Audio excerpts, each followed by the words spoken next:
you have your own management company or you hire one? So I white label a management company. What I do, I have people that come to me, my investors that come to me, be like, hey, we'll buy a property off you. Can you manage it? So what I'll do is I'll be like, hey, yeah, I'll sell you the property. I'll make a profit on that. I'll manage the property, and I'll white label it with another management company so I don't have to do anything. So it's like a white label. So I'm managing about over 100 units now that way, where I'm just like, they manage it, but it's under my name. So I'll make a little cut every time. But how it works is the client is mine. I own the rights to the client, and then the property is being managed by another property management company. That's the way I do it.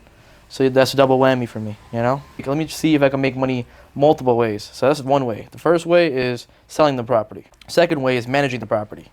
The third way is if they need help fixing and flipping it, that's another way. So I have my own contractors. Are you working on any flips right now? Yeah. I have about 6 flips going on right now.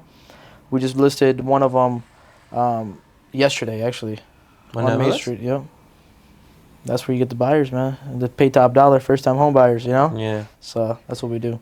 But like for wholesale and stuff, it's all cash buyers off the MLS, unless it's an ovation deal. But usually, all our flips are MLS, so we get the top dollar. You gotta let me know where next time, so I can find you a buyer. Oh, yeah? Oh, hell yeah, bro. Let's make that happen. That's why I like being a loan officer, because whenever I get like a lead, I'm already knowing they want to buy, they want to apply, right? Whereas when you're an agent, sometimes, you know, you kind of got to, like, nurture them to the point they want to apply, right? When you were first wholesaling, or even now, do you go to the property or what? No, it's all virtual. So we're not just in Chicago, we're nationwide. So what we do is we utilize other realtors in different states, and also we utilize TaskRabbit and Thumbtack. So just in case we want to go see the property, to get pictures of the property, we'll have a runner go down there and take pictures of the property and send it over to us for $50. So that's how we do wholesaling virtually. Damn. So you don't even ever go to the property? No, I don't even leave the office. Did you used to? Yeah, back in the days when I first started, I didn't know what I was doing, and I was wholesaling here in my local market, you know, behind the neighborhood, right, in my backyards. So back then, I'm running around. Thing is, man, when you're running around, a lot of time gets consumed, right? You consume a lot of time just by running around, and you make money when you make phone calls, when you're talking to prospects. You don't make money when you're traveling, when you're, you know, driving around for 2 hours here, there, you know, waste a lot of time. And so once I realized that you could wholesale virtually, it's much harder. People be like, how do you wholesale virtually? I don't understand how you're locking up deals sitting in the office. All my guys are in the office. I got 6 guys in the office. They don't even leave the office. By utilizing tools like TaskRabbit, Thumbtack, and other realtors, you can get contracts and pictures, everything virtually. Damn. I got 6 guys in the office, and I'm like the CEO. I'm 7 guys, so it's like, you know, you got like 6 monsters in the office, bro, going crazy. I'm telling you, the thing is, I got like $300 headphones. So once you put that headset on, you can't hear anybody. Soundproof. Focus. Bro, everyone's just like, you can hear the other guy's mouth, you know, move, but you're like, you're in the conversation so deeply that you're like, yo, go in. Yeah, that's the thing, like, because you eat what you kill, bro, in this industry. For sure. In any industry, to be honest, except if you're working for someone else. 100%. One thing, like I said, I know I've seen your videos of people like talking about the results. I think it would be fire to make a video of someone like from beginning to end, like you obviously in the state of Illinois you can't record people without their consent, but just make a video of me like calling someone, right, getting the appointment, and then I know that you said you don't even visit the property. I think it'd be smooth to make a video of me. Get under contract, yeah, get something under contract right virtually. Alright, for sure. Come to my office. I think it's better to do it here because over there, bro, it's fucking loud. Like, when he records, he's gonna be like way too loud. So if you want, come out here one of these days, maybe sometime next week. You know what I'm saying? Sit down. I'll get like 20, 30 leads, fresh leads for us. We'll sit down. We call it together. People are like, why are you telling people you live in a 1-bedroom apartment? This, I'm like, bro, that's what the fuck it is. You know, my dad. Why are you telling people you're out with a taxi driver? That's what it was. You know, why are you telling you to be the delivery driver? People can look at you. That's what it was, bro. You know, like that's what you guys think. It's about. not that I'm ashamed of it. It's just that people are gonna resonate. You know how many people tell me, bro, I resonate with you because I used to drive. I deliver pizza right now. I do this right now. You know what I'm saying? Like, bro, that's, you know, I feel like we're in the same position, bro. And those guys turn to my clients. Chris, you're 22 years old. Before you got into real estate, tell me about your journey. Well, graduated high school, went to college for a semester. I wanted to be a pharmacist, but I felt like school just wasn't for me. I didn't think it was the best use of my time, so I dropped out of college after 1 semester. I was kind of lost for a while. I didn't know what I wanted to do. I tried this and that, and nothing's stuck. And so I just worked full time at a fast food joint, Chick-fil-A. And then at the time, and still even now, I'm just all about work, right? Not really having a social life, just saving my bread up. And I got into the stock market at a good time. So I was able to create a cushion for myself where I could take a risk and work a job that's only commission based. And I started as my career as a real estate agent. I always like learning. I always want to learn more, do things better, right? Like even now I see people doing the stuff that I'm doing and I see this is cocky, but it's just the way I think. Like I think I could do that better. I see that and I respect it and they're doing good, but I think I could do it better. I always saw people doing the loans and I just thought that I could do it. And not only could I do it, but I could do it better. It's a good mindset to have. You know, anything that you do, you put your mind to, you could do it better. You know, with moving forward with that, that's, you know, and you put that out in the universe, like, hey, I could do this better than anybody. You're just gonna make it happen, you know, because you're telling yourself, hey, I can do it better. So it's always good to put that stuff out there in the universe. I used to tell myself in the universe, hey, I'm a millionaire. This is before I was a millionaire. I'm a millionaire. It's just time hasn't caught up yet. I used to tell myself that every morning, and I used to look at myself in the mirror. I'm broke, you know, got a few $100s. I'm a motherfucking millionaire. It's just time hasn't caught up yet.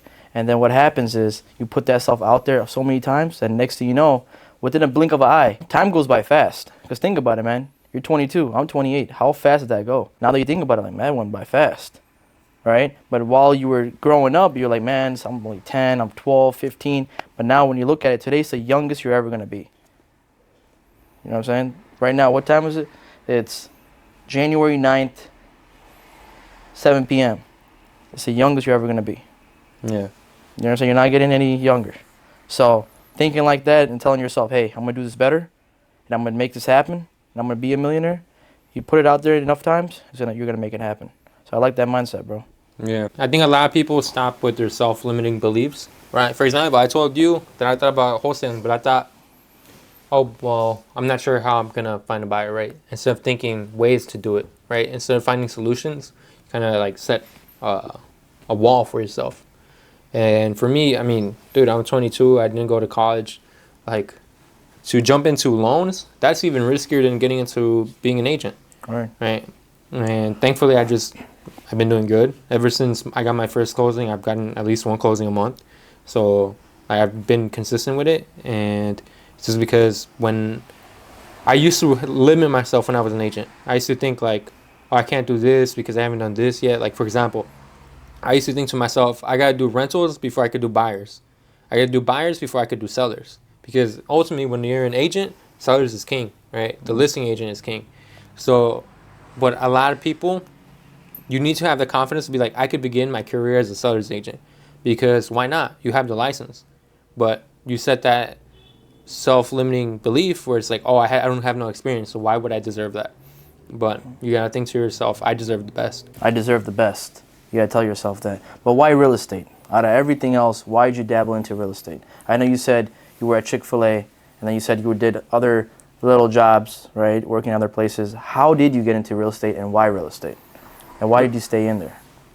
I wanted to get into something that there's no ceiling, right? Where if I put in the effort, I see the results, right? And that you could always keep going, keep going, keep going. Okay, I work a year, and then I get a raise, right? I wanted it be like I worked my ass off and I doubled my wage. Instead of someone else telling me how much my time is worth, I tell myself how much my time is worth. I like that, bro. That's one of the reasons why I got into entrepreneurship. Because I know that, hey, there's no boss. You got no one looking above you, right? Or no one looking below you. You're at the top of the top. And the only time you get paid is if you bust your ass and make that paycheck. You know, you eat what you kill. That's what I love about entrepreneurship and real estate in general. So that's and not everyone could do it, bro. You need to have a fucking dog mentality, a killer mentality for it. It's not for everyone, dude. Yeah. I'm not afraid to say it, bro. Dude, I do mortgages and I stay with my parents, bro. Like, think about that. Like, you have a lion mentality for this shit, man. It's not built for everybody. Like, some people are gonna have that self-limiting belief, right? Of like, oh, I don't even own my own property. Dude, I brokered real estate. I've done loans. I'm doing loans. I continue to grow my clientele, my referral partners, and I don't even own real estate myself, right? But because I have the confidence to walk up to the plate. At some point, I didn't, right? Because I used to think like, I haven't done this, I haven't done that. But now I think to myself, I have the license. That's all that matters. That's good, man. That's the biggest thing right there, man. Once you get your license, you can rock and roll. And the thing is, like how you said, the youngest you'll ever be is today, right? So the time is now. So to you to think of yourself, like you get into real estate and think, oh, in a couple of years, I'll be successful. Why not this month? Why not 6 months? Why not 2 months? Why not 3 months? Right? Instead of, it's kind of like that 10x rule, right? For me, I have a goal of have 149 people referring me, right? So I've done the math, and I know that every single time I reach out to a realtor and set up an appointment, 1 or 3 hit. So now I got to come up with a list of 400 realtors and call them, and then I know that I'll have about 100 realtors referring me. Doesn't matter how many deals they're closing, because if I have 100 people referring me, and they're just each getting 8 people hitting them up, I've done all the math, bro. It takes, for me to get 1 closing, I got to get 30 referrals, right? And for those 30 referrals, I have to get 8 people to refer me. That's how many, like I did all the math. I'm getting 30 referrals and I have 8 people referring me. So now I got to work up to that 100 number. I can actually help you out with that. I have a database of every single realtor here in Illinois and actually nationwide.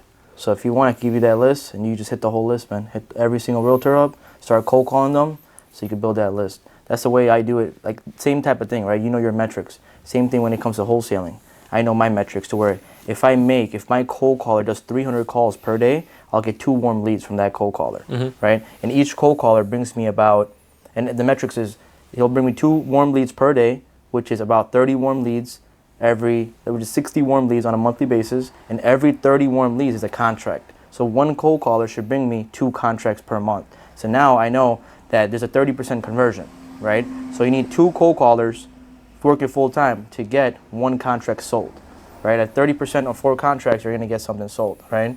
For 1 out of 4 contracts, you're gonna get them sold. So now I know, okay, 2 cold callers, I get 1 contract. So if I wanna do 10 deals, I gotta get 20 callers, right? So that's what we do. We have 20 callers. I actually have over 20 callers now. I'm close to 30 callers, but now we're doing 10 plus deals a month because of that formula. But once you understand the formula and the concept and you prove the concept, then you just go all in, right? So now you already have understanding. 1 out of 3 convert. So now you just got to go 300 people, right? With the 450 people. If your conversion isn't what you wanted to be, you need to analyze why. Instead of looking at what you did wrong, focus on what did you do right. I remember the first time I ever got a client to trust me, and I look back at that interaction and what I did to get him to trust me, and I've rinsed and repeated it. Like I every single time I get a lead, I structure my conversation the exact same way. Like, because I know what I said and I know that works, so I just say it over and over. Exactly. Just like the call to action. Once you know your call to action and you know it works, you keep repeating that call to action. Same thing with the script. So what you have down is a script for your loan officer, right? You got the script down. Same thing with wholesaling. There's multiple scripts. If you tell people, hey, I'm just trying to buy some properties, can you sell it to me? That's the wrong script right there. It's not going to convert. If you switch it up to like, hey, I'm a local investor. I'm looking to buy some properties that I could fix and flip or either buy and hold. Would you be interested in selling? That script's a better conversion script, you know? So you got to play around with the verbiage. That's the main thing. Because once it comes out smooth and natural, that's when you get conversions. How do you get over the fear of cold calling? When I first cold called, I sucked at it. My first call, I picked up the phone. Seller was asking me questions that I didn't even know what the hell he was talking about. I just hung up on him. And then my brother was like, what happened? Because, my brother was right there. I was like, oh, he just hung up on me, Because I was too scared to tell him. I was like, man, I don't know what the fuck to answer. I don't know what the hell to say to him. So it was like, same thing with my brother. We're like, bro, what do we say? So my first cold call, your second call is better than your first. Your 10th call is better than your other 9. Your 100th call is better than the other 99. So imagine you're at the 1,000th, 10,000, 100,000th call. You're natural at it. It just comes in second nature. I could be asleep in a second nature. I could close a deal while sleeping. So same type of concept. I was a introvert type of person when it came to cold calling. To get rid of any fear, doesn't matter if it's heights, doesn't matter if it's cold calling, doesn't matter if you're scared of water. All right, I know a few people that are scared of water. They don't they're scared of swimming, right? So there's fear for everybody, right? And to get over it, you just gotta do it enough times and put yourself out there, and then you get better and better as time progresses. So that's what happened with me, man. It was every call I just got better and better and better. And then next thing you know, it's just like second nature now. So what's your plan, man? Are you looking to buy your first property this year? I haven't been at my job long enough. I would have to be at my job for 2 years before I could even think about it. Okay. So when you're commission based, right, the way we look at your income, we have to average it out over the last 2 years. So I'm commission based. I've only been doing this since like, I think I got licensed in February, but I wasn't practicing until June-ish. And so like I would have to wait from 2 years from June to see what I would even qualify for. A lot of people who are like self-employed, they don't follow their stuff correctly and they mess themselves up. I was told as an entrepreneur from another entrepreneur, you have two best friends as an entrepreneur. The first one is your accountant. The second one is your realtor. You only got two best friends. Everybody else is not really your friend in business, right? You might have colleagues and stuff like that, right? Partners, colleagues, employees. But your two main guys, your two main best friends that are going to save you in business is your accountant and your attorney. So make sure you keep them close. I think a lot of people, they honestly don't know much. And that's not really their fault, right? I think especially in real estate, like I was talking to a realtor who hasn't even closed the deal, right? And then he told me, hey, do you not like working with people that don't know what they're doing? And I was like, no, that's my job, right? That's part of my job to educate you, right? Loans are complicated, bro. They're not simple. So for me, like, that's part of my job to educate you. Like, hey, this is what this is. And like, I know that you want to take this route, but that's not going to work. And so, or sometimes some of these guys, they don't even know their own job, you know? And so for me, I got to hold their hand. And I love working with new people because then I see myself within them, right? I see, like, there's this young guy that I've been like kind of like coaching or whatever, and he's generated leads for my like little mentorship. And now I'm at the point where it's like, bro, you see you're getting the leads. Now you need to work on your conversion. Now you need to analyze what went wrong and not do it again. Oh. Yeah, man, the math is more leads equal to more conversion equals more money, right? So that's what it is. Acquire a lot of leads, focus on conversion, be good at converting. Once you're good at converting, you'll make more money. So that's like the formula that I teach to my students and even to my own team, right? Because I have an in-house real estate wholesaling company where I have 6 people in-house as acquisitions, and then I have 30 cold callers that are calling cold leads, bringing my team warm leads so they could perform. Where are the cold callers based out of? Egypt. Egypt? Do they sound like American? Man, level 4 English. So it's actually my own company, right? So it's called akcallers.com. So what it is I actually went down to Egypt and I vetted everyone out myself. So one of my guys, I don't speak the language, so my guy spoke the language. So we're like, hey, let's go down there and let's go to the libraries. Let's put out some flyers. So I got 10 people just like that, the first 10 callers that work for my company. And then after that, we started marketing in schools. So the crazy thing is the currency in Egypt is really bad, right? So paying them $2 an hour or $3 an hour or $4 an hour or even $6 an hour, depending on what position they're in, they make more money sitting at home and working as a cold caller than they would working as a doctor. Crazy, right? So nice. I even have doctors that work for me at this point. Yeah, it's crazy. They're cold calling for me. That's insane. That's crazy. Yeah. How did you get your first real estate deal? It's funny. I remember I had broken up with my ex-girlfriend, and I was at home, right, and I was in bed feeling sorry for myself, and I got up and I told myself I'm gonna get a deal today. Like, swear to God, I told myself I was gonna get a deal today. I walked into a mortgage loan office. I walked up, gave him a firm handshake, suited up, told him, hey, if you ever pre-approve someone and they want to start reviewing properties the same day, call me. He gave me his card. I called him, didn't answer. He gives me a call, and he's like, hey, I got a condo I want you to sell. And that's how I got my first deal. Oh, wow. That's what it is, man. You basically took the initiative, asked the realtor, hey, if you have anything. So your first deal was a referral. So your first deal was a referral. That's awesome. Rather than spending money on marketing, if you don't have, so basically what you're trying to tell us, if you don't have money for marketing, ask people that are in the industry for a referral. Referral-based business is a whole different industry. It's a whole different niche. Yeah, right? It's a whole marketing channel. I think for me, it's, bro, like the worst thing, Just ask, right? You're not going to get the opportunity if you don't ask. One of the common things that I see in this real estate industry is a lot of newer people are afraid to go for the kill, right?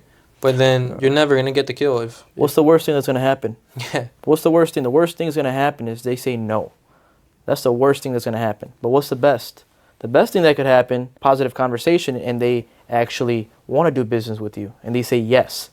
It's either two things. It's a no or a yes. Majority of the time, you're going to get no's, which is, in business, this happens, and especially in real estate. But that one yes is all it takes to change the game. The more no's you get, the closer you are to a yes. Exactly. I actually have that over there. The more no's you get, the closer you are to a yes. I have that in my... Because the thing is, people will like you just because you had the guts to ask for it, right? For example, like I said, I see myself in these people that haven't closed the deal yet. Me and the guy that referred me that listing, we sit down and talked, and he was like, "Man, you a hustler," and that's why I liked it, because I knew you would get the deal done. And so that's why I always preach bro, just go for it, right? Go for the kill. Someone's gonna see themselves within you, right? They're gonna be like, I see him, I see that he's putting in the effort, and so I'm gonna invest in him.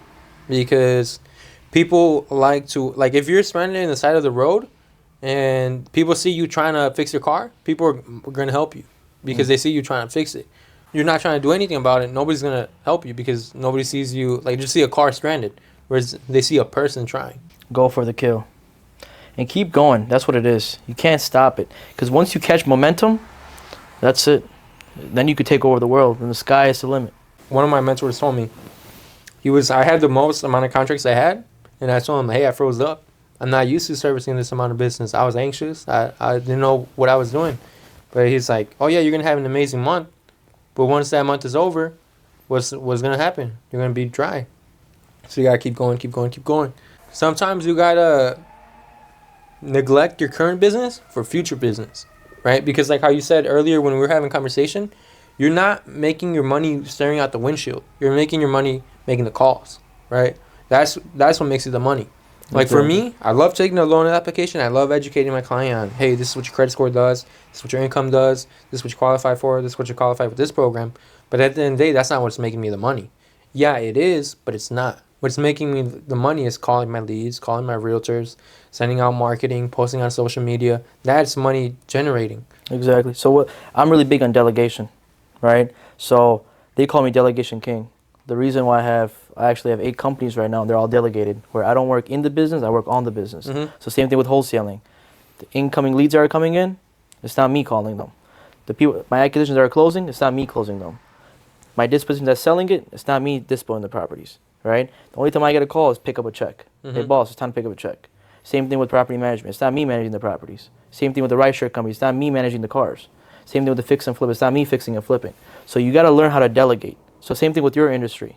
Once you prove the concept, once you understand how to make money and how to actually, come to the finish line, you teach someone else and have them do it. Yeah, it might cut your paycheck in half, but guess what? You just opened up so much time that you could get 2, 3, 4 times the business. And then eventually you're going to make more money by delegating. I have a buddy of mine, Cliff Pierre, he calls me Delegation King. He has me saved as King Delegator. Because he knows that, hey, with the correct systems, process, and people, you could delegate and automate any business. I was talking to the office, and I was like, I don't think I would make a good manager, but I would make a good CEO. Right. Because the CEO, a lot of people talk about Steve Jobs, oh, he's not the one who created the iPhone. That's not his job. His job was to find the people who could make the iPhone and push them to make the iPhone, right? Yeah. Because if you really look into his story, one of his most powerful things was that he would kind of convince his team to accomplish an impossible task, right? They would be all hyped up when they would meet with him, and then once they left, it's like, damn, how are we going to do this? But that was his job. I like that, bro. I feel like the most powerful people are not the ones working, are the ones overseeing and telling other people what to do. That's what the CEO, that's why the CEO gets paid the most. The CEO is not the one that's working the hardest. He's the one that's working the smartest. So, for example, the dude who's most famous for sales, Jordan Belfort, right? If you watch the movie and really look into his story, he obviously he was a good salesman himself, but even he says that his real thing was the ability to train salesmen, right? And kind of create a little clone of yourself. I think in the real estate game, the ones who are making the most money are the ones that own the offices, right? Because they're getting a cut out of everyone's deal. They just gotta teach their people how to get deals. Yeah, so that's what I did too, man. That's how I started implementing systems, process, and people is by reading the book Traction, by reading, looking into Jordan Belfort and all the other heavy hitters. I'm like, what are these guys doing that I'm not doing? Mm-hmm. These guys are not working in any of their businesses. Like one of my mentors, he has over 30 companies, and the way he does it is he's not working in the business. He's just hiring people to do everything. Yeah, it might cut your paycheck, your profit to a smaller amount. If you did it yourself, yeah, you might make $1 million doing it yourself. But I'm happy with making 1/4 of that, $250,000, and making sure my team eats. But then I can start another business. I'm making a quarter. Next thing you know, I'm making $5 million with multiple companies rather than me making $1 million with one company. Mm-hmm. And thing is, a millionaire is only a millionaire. A millionaire is only a millionaire when he has multiple streams of income, just in case one goes out, like the real estate market, right? If you're just a realtor, market crashes, there's no inventory, guess what? You got no money coming in. But imagine you were a realtor, you were making money, plus you had some flips going on, plus you had like a cell phone shop, plus you had a restaurant, little this and that, you dabbling into other things, you got stock market going on. Even if one goes down, guess what? You still have a little bit of income coming from different directions. And that's what a lot of business people don't understand. They just focus on one thing and they're trying to just scale that one operation. It's good to do that, but you got to diversify as well. I do agree, but I also think that if you really want to be the best at it, that's the only thing you could do, bro. Like you gotta be in it 100%. You can't be 99, right? Obviously, like you could do good, but you'll never be the best at it, right? Like if you want to be like these realtors who are really like top 1%, that's all they do. That's all they do, yeah. Right? That's all day. It's a lifestyle, bro. It's not a little side hustle no more. Maybe it started as that, but they committed, bro. Dude, there's this loan officer in my office. He's closing like 70 million in deals. If I was one time at the office, like at the same time he was at the office, dude, all you would hear is like the phone dialing for hours. And I'm like, damn, like going crazy. Like you would hear the phone ringing, and then it would send to voicemail, and then ringing again, voicemail, ringing again, got someone, then over. 100%. People, yeah, you should master your craft and do that. But for a CEO, right, for a business owner and founders and chairmen, they don't master their own craft. They know enough knowledge so they could put other people in position so they could run the operation. For sure. Right? So it's like, yeah, it's always good, but thing is you're always going to be working in the business. If you want to be the top 1% realtor, you're always going to be a realtor. You're always going to be doing the same thing nonstop. Yeah, you're going to make a lot of money by being in that 1%, but all you're going to be doing is doing the same thing repetitively. You're not going to have freedom. Exactly. Because you're going to have all your and time. You are the business. If you're just a realtor and you're top 1%, you are the business. If you stop, there's no one that can take your position because you built it on just yourself. Yeah. Like my companies, the way I built it, they don't need me. I'm not part of any of those companies. That company could run, my Airbnb company could run without me. My wholesaling company could run without me. My rideshare company could run without me. My property management company could run without me. Every company that I have, my fix and flip, I have 430 employees for my virtual staffing company. It runs without me. I just oversee, track metrics. I'm the one that makes the final decision like, hey, okay, we're spending $30,000 on marketing. I'll approve it. You know, like, cool. I'll just underwrite it every month. All I'm doing is overseeing, tracking metrics, making sure we're profitable, making sure what can I change? What could I do to make this company more scalable? That's what my focus is nowadays. Is like, how do I scale this company to the next level? And I can't do that if I'm working in the business. Yeah. You have to start working in the business, but eventually you want to start working on. So with the systems, process, and once you put people in place and start leveraging other people's time, dude, that's when you start leveling up. Because think about it, you only have 24 hours in a day. So do I. We both got the same time. But now, if you're sleeping 8 hours, which we both sleep 8 hours, now you work for 8 hours, even if you work 16 hours. You're like, bro, I'm going all in. I'm sleeping 8 hours, I'm working 16. Right? That's all I'm doing. Yeah, I got a few hours for leisure time, girlfriend, little family time, gym, and all that good stuff. You might be working 12 hours. Let's just say you're working 15 hours. Okay, 12 to 15 hours. If you're working nonstop, that's all you're doing. Now, when you leverage other people's time, imagine I have 10 employees that are just working 8 hours a day. I just came up with 80 working hours every single day.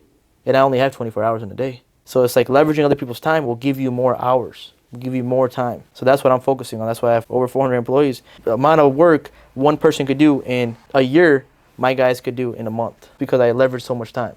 Now imagine that the more time you save, the faster and more scalable you get in that business. Like I said, you don't make your money like staring out of a windshield, right? The hardest thing when you first begin in real estate is, okay, how do I lead generate? That's the hardest part at first, right? Like, what do? I remember when I first got my real estate license, I met with the owner of the company, and I felt all hyped up. And then once I left, I was like, okay, yeah, that was nice, but I don't even got a plan. Like, I was like, what do I do now? What's next? Right. And so you have that feeling of being lost, and that's where mentorship comes into play, right? And having like a plan. Like, I could show you what I do, like day to day, and how I generate my business, right? Have you invested in any mentorships? I want to. There's this one I spent in like 2 hours today watching a webinar. I wasn't calling anyone. People were calling me. I ignored the calls. I was just straight watching this webinar, and I'm gonna implement what he taught me. And I'm confident I'm going to get deals from what I learned in that, because I'm going to take the action. 100%. I'm really big into mentorships, right? I spent over $100,000 in getting mentored. And the reason why I did that, every single time I do that, it helps me skip the hurdles. Mm-hmm. So for example, for Airbnb, I paid someone a few $1,000s to help me skip all the hurdles. Because I'm going to lose more money lose money and time just by doing everything myself. For sure. Right? Learning the ins and outs, learning the systems, learning the processes, learning who to put what in place, right? So every time I get into any business, that's the first thing I do. I try to find a mentor that's going to help me skip those hurdles. Mm-hmm. So I feel like that's what mentorships are. But you got to find the right person. Not everyone's going to help you. There's a lot of bad mentors out there too that I came across that actually lost me money, so you got to find the right person. You got to make sure they have receipts to show it. But once they have the receipts, dude, you should invest in yourself, because you are the biggest investment. For sure. I think I heard a quote where it's like, professional athletes, they spend 10-20% of their time like playing, and they spend 80% of their time practicing. That's how it is in the business too, right? You need to learn. I remember I did an open house, and someone asked me, does this property have a sub pump? I didn't even know what a sub pump was, but I had to learn that, right? So I spent so much time learning. I didn't get my first deal until 6 months into real estate, but it was that knowledge, right? For me now, like, I feel like I could talk to anyone about real estate and feel competent, right? Because I brokered real estate. I've done real estate loans. There's no question that you're going to hit me that I'm not really going to be able to answer. And if I don't, in enough situations where I don't know the answer and I know how to overcome that. To rebuttals. There's rebuttals on everything, man. So yeah, learning the rebuttals is a huge thing. That's a skill set of its own. 100%. Not freezing up and knowing what to say to get through, and move forward in that conversation. Not hanging up on people. That's one thing. But you got to learn, right? It's all a skill set. In the beginning, in anything that you do, you can play basketball. When I first started playing basketball, I couldn't even make a layup. Forget a free throw. I couldn't even make a layup. And then once I practiced on the layup, I got better. Then I got to the free throw line, got better. And then now I'm shooting threes. Before, when I used to shoot a three, it didn't even touch the rim. So it's just like, while you practice, you get better and better. Same thing with rebuttals. Any skill set. It could be a barber. When you first cut hair, you're not the best at it. You might just, it might be uneven on both sides, right? You got to first understand the skill set. Get better at it. It could be in anything, any business, any type of skill set, anything in general. First thing you do is build the skill set, master the skill set, and then you become a master at that craft. A lot of people ask me, how do you get into real estate, right? You just do it. Yeah. Like, for me, I didn't know anyone in the business, right? I just Googled how to get your real estate license. I took like a course on my own, couldn't figure it out. Did it again, took one in person because I was trying to teach myself online. I couldn't learn like that. A class in person, easy breezy. First time taking the test, passed it. But it's just figuring out yourself, right? For example, you could ask Arnold Schwarzenegger, how do I get in shape? Doesn't matter if you don't do it, right?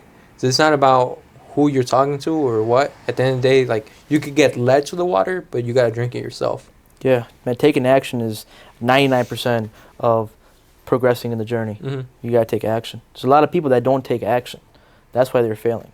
They know the knowledge. A lot of people understand the concept, understand the knowledge, but they don't take the action. That's the difference between the people that are successful and not successful. It's the ones that are successful, they took action.